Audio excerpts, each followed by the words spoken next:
AMS by Austin Powers or James Bond. Oh, hey everybody, welcome to another episode of the AMS Podcast. I'm your host, Adrian Michael Soto, discussing things about films, past, present, and future. And as you just heard there for a second, um, today's episode is discussing about spy movies.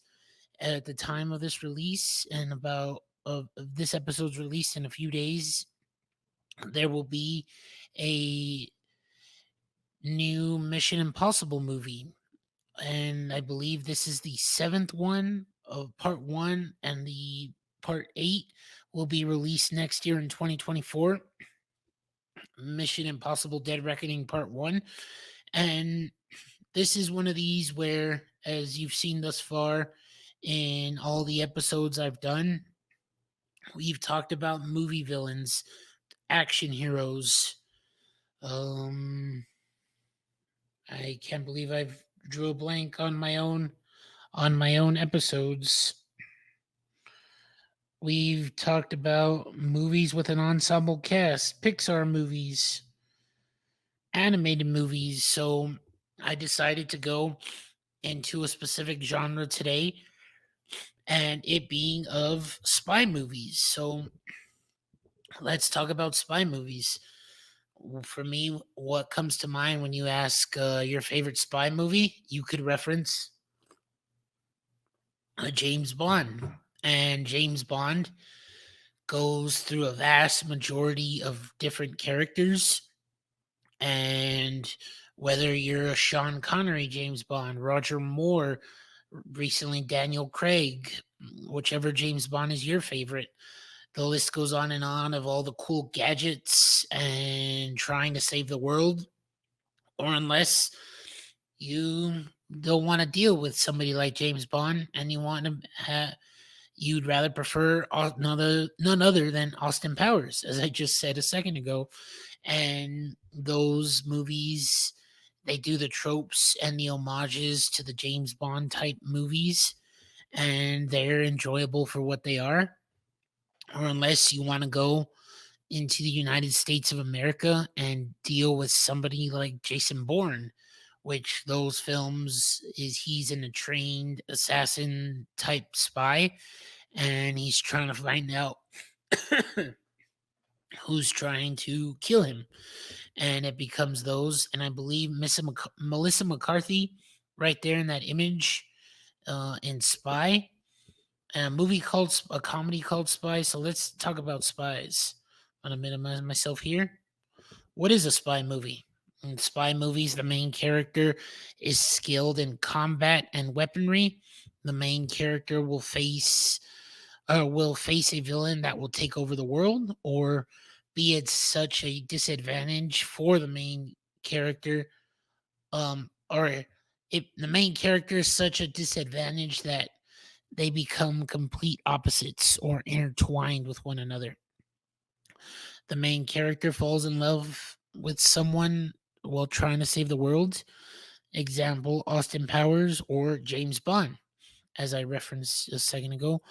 Or even spy movies tend to be actual true stories, i.e., Argo, Zero Dark 30. And before I go into the the characters that are not based on actual people, Argo is a spy movie that becomes very serious if you all have not seen it, directed by Ben Affleck. It is at the time where these group of people are I want to not butcher the synopsis here. Excuse me. But let me see. Argo. A They bring in a US secret agent to take refugees out during the time of a crisis with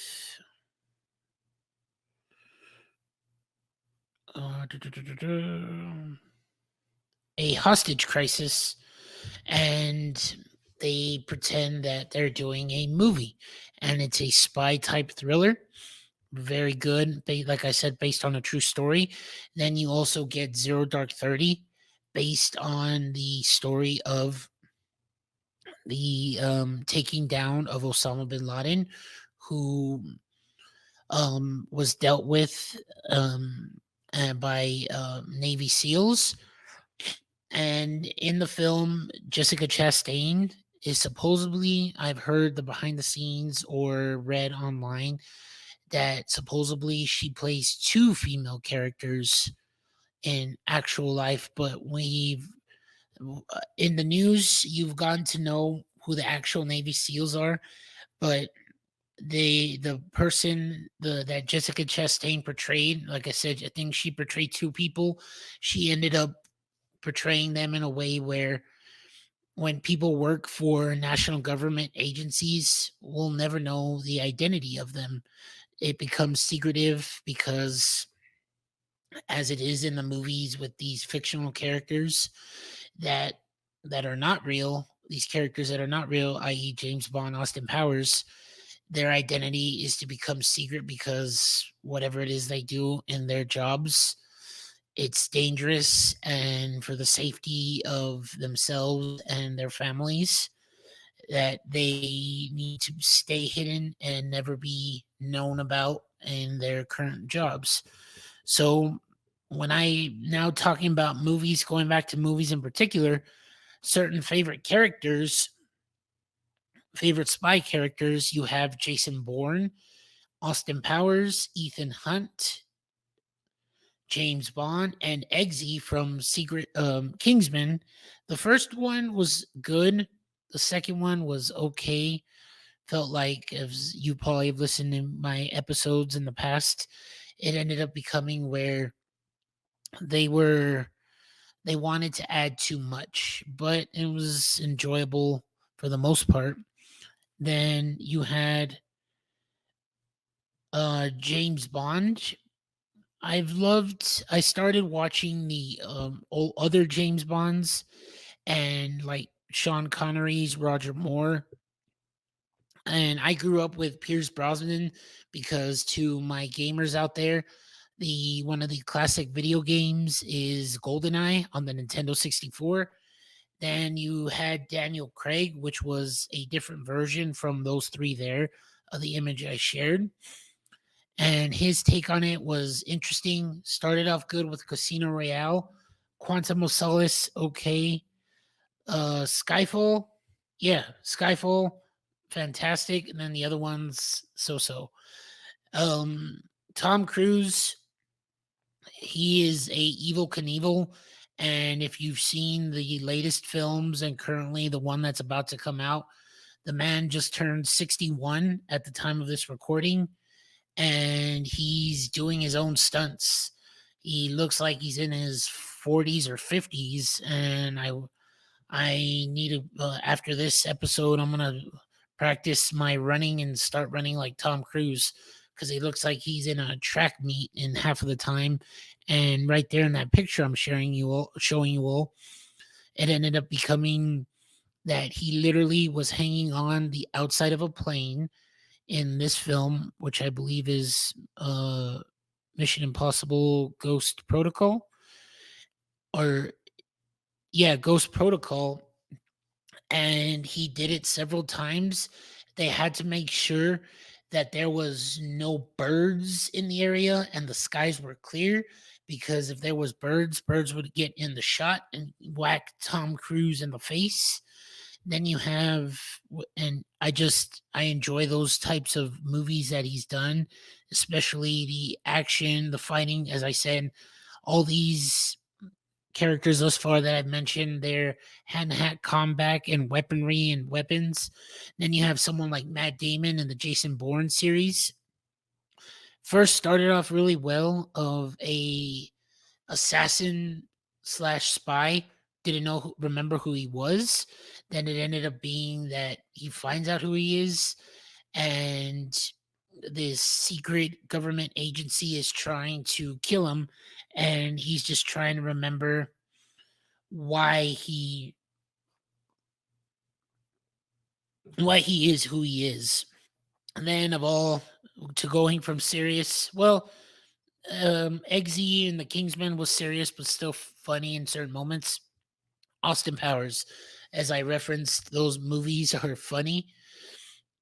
Mike Myers does his own interpretation of James Bond. It's slapstick comedy, and just silly. I If I would rank them, it'd be the first, s- third, then second, or mm, man, it's been a while. I'm gonna have to rewatch them, or I'm gonna have to create a commentary watch of these films. But those are the favorite spy characters that come to mind. So, as you've seen in the past, as I referenced on certain specific things like action movie villains, I've gone on a website, and it's basically just showing you all the types of movie characters or spy characters. And this one is a list of characters or spy movies of all time. It's not going to show images as before I started going through it. It's going to just show the titles, and let me know if you've all seen it or if you haven't seen it or you disagree. Just for time constraint, I'm going to just kind of skim through some of them. I'm going to go through ones that I know I've seen and some that are popular to mine. So give me just a second.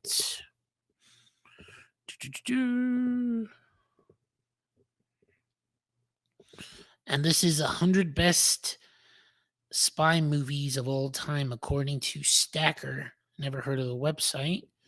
So I'm going to minimize myself here. And here we go.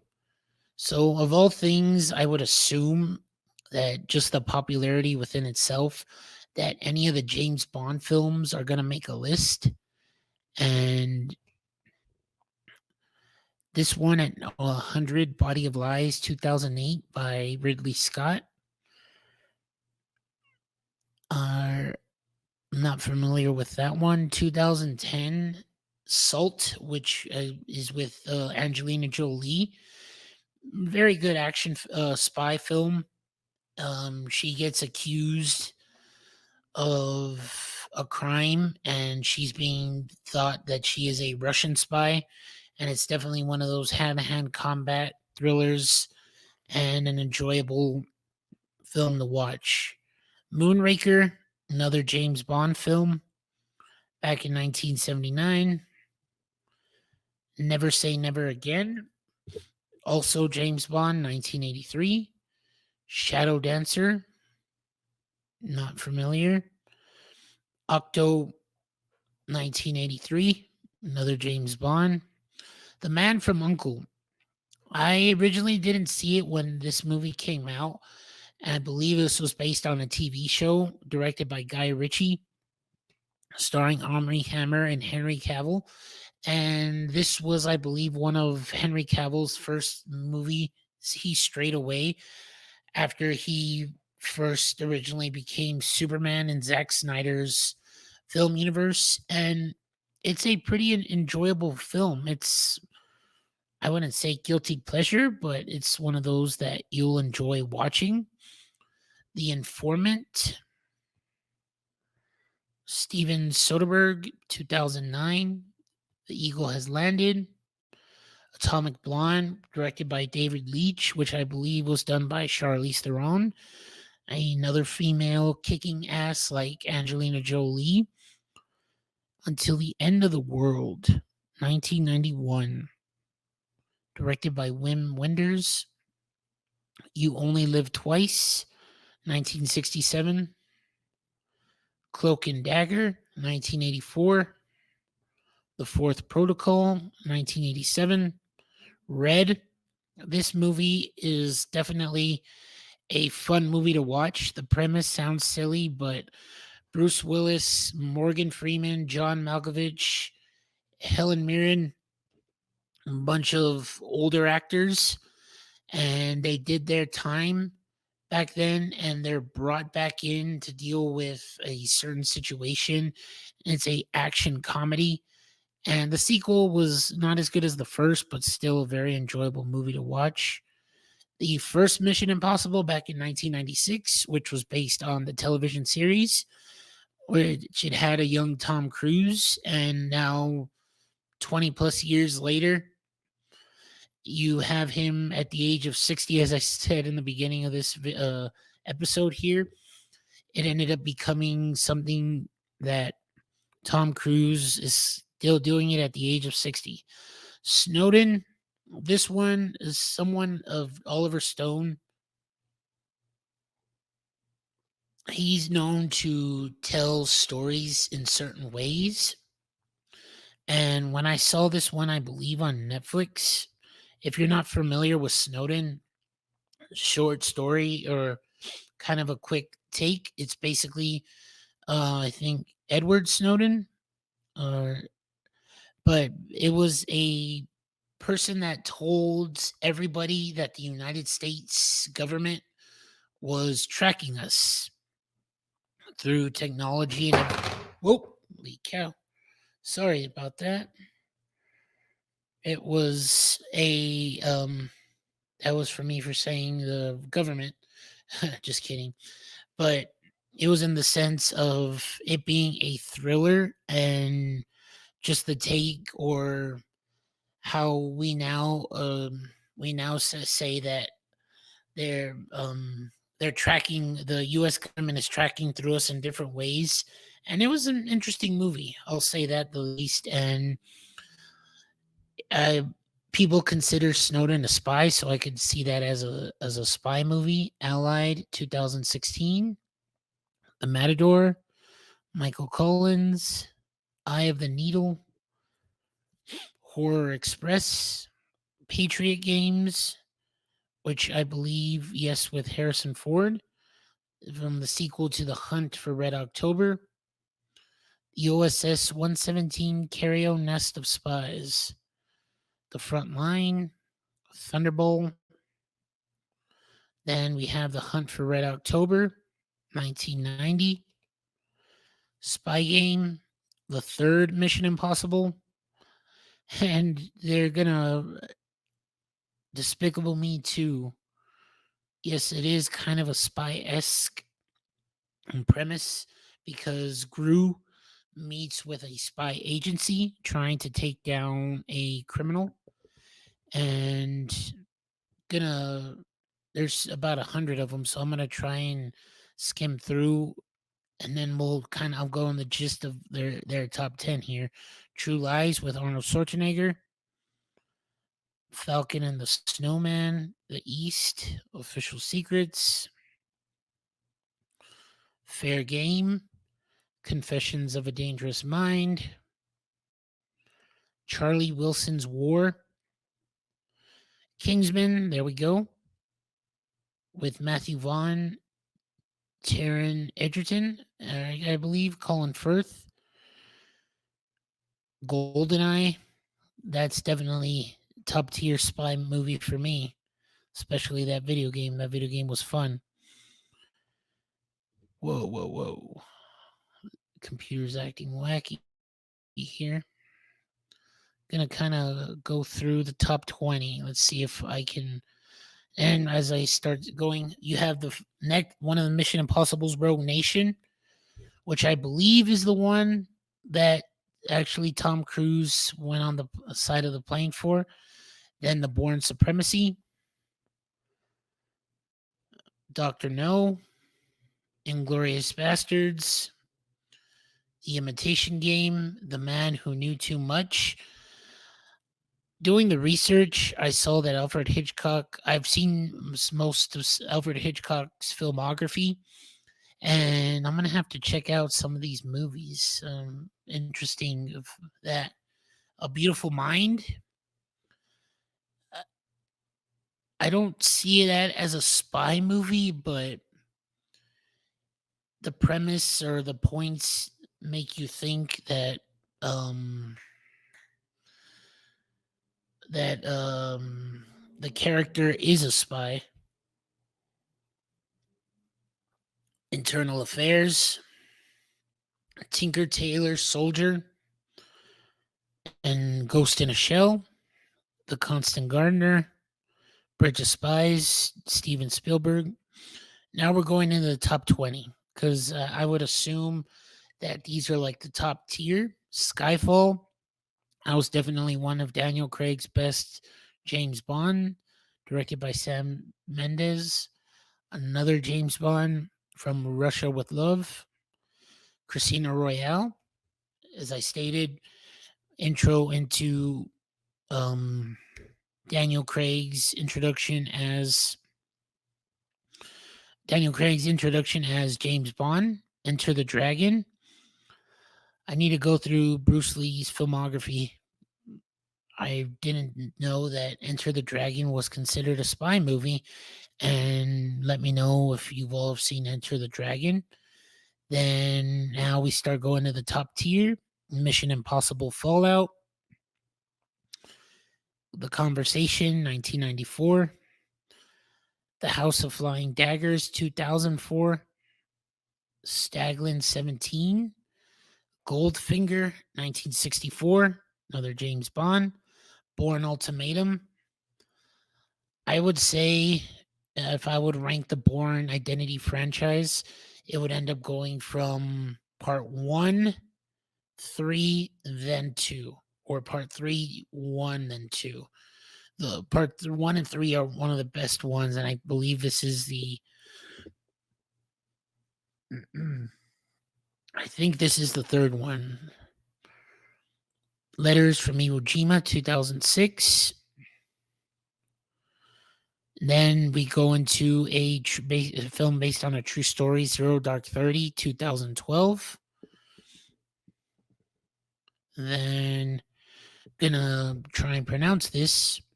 Le Petit Soldat, 1963. I probably butchered that like crazy, and it's a French film. Barry Lyndon, 1975. The Departed. I wouldn't consider this a spy movie. It's a cop drama. There is, I won't spoil it. There is dirty cops and someone that goes undercover dealing with crime and organization. But I'm not one to say what the stacker is going to say here. Duck Soup, 1933. The Lives of Others, 2006. Notorious, Alfred Hitchcock, another one on my Alfred Hitchcock list. Pan's Labyrinth. I would not have considered Pan's Labyrinth a spy film. And the number one, North by Northwest, again, Alfred Hitchcock. And the reason why I kind of ended up going through the list here quickly was because a lot of it is just things in writing and just a listing of each of the different spy movies within themselves. And like I said, a lot of them taking or doing is James Bond, which has been a part of movie history for an extended. I could look it up here. Let's see. James Bond film series. Started back in the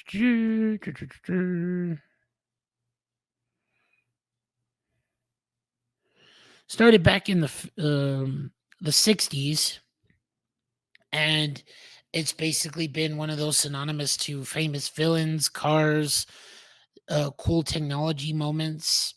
And then, as you might have seen, I released a movie review on Indiana Jones and the Dial of Destiny.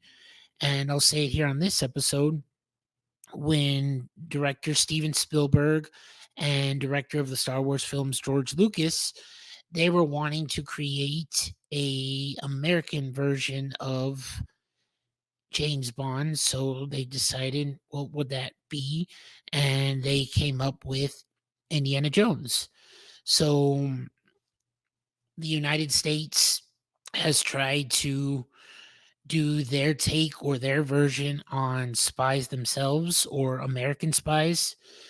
And they've done things like Ethan Hunt in the Mission Impossible, Jason Bourne, and I wouldn't doubt that the way Hollywood goes nowadays, they're going to continue to roll out different spy stuff within themselves and spy films. I'm sorry, I meant to say spy films, and it just basically becomes the gist of for me, like I said, I release an action episode of action characters, and you could consider some of these spy characters as action. And what makes them interesting is just the hand-to-hand combat that they do, and the weaponry and how they're using the skill sets and everything of what they are trained to do, and just also the cool action moments, the scenery of going to all the places around the world, whether it's parts in the US or Asia, China, England, London, etc. Action moments underwater. I could just go on, and it's one of those where you gain the appreciation for just overall spy movies in general because it just becomes really cool to watch. And like I said in the past, this might not be for some of your all's cup of tea, whether it being um you're a casual moviegoer or you're a movie fanatic overall, and it ends up being that, oh, it's a spy movie, let's check it out. What's gonna be up on this? So like I said, I'm just doing my best to go through the encyclopedia, a list of specifics. I could give you all best makeup, costuming, best scores, best cinematographers, or keep an eye out where there might be movies that made you cry. Um, Best car movies. Who knows? The possibilities are endless. But as of right now, for this episode, it's best spy movie or spy movies in general. Let me know your all thoughts. What is your favorite spy movies? Who would win in a fight? As you saw of what I mentioned, who's a spy that would kick ass and beat the other one to the punch? Where it could be more of a realistic scenario of you put James Bond against Jason Bourne or Ethan Hunt against Jason Bourne, a triple threat for my wrestling fans out there, or a fatal four way. And do you like a particular one? You all let me know. But other than that, that's it for today's episode, guys. Thank you all so much for watching and listening. Please make sure to comment, like, subscribe, or on the videos. There'll be a link in the description of previous episodes. In the meantime, this has been the AMS Podcast discussing things about films past, present, and future. I'm Adrian Michael Soto. I'll see you all next time. Bye-bye for now.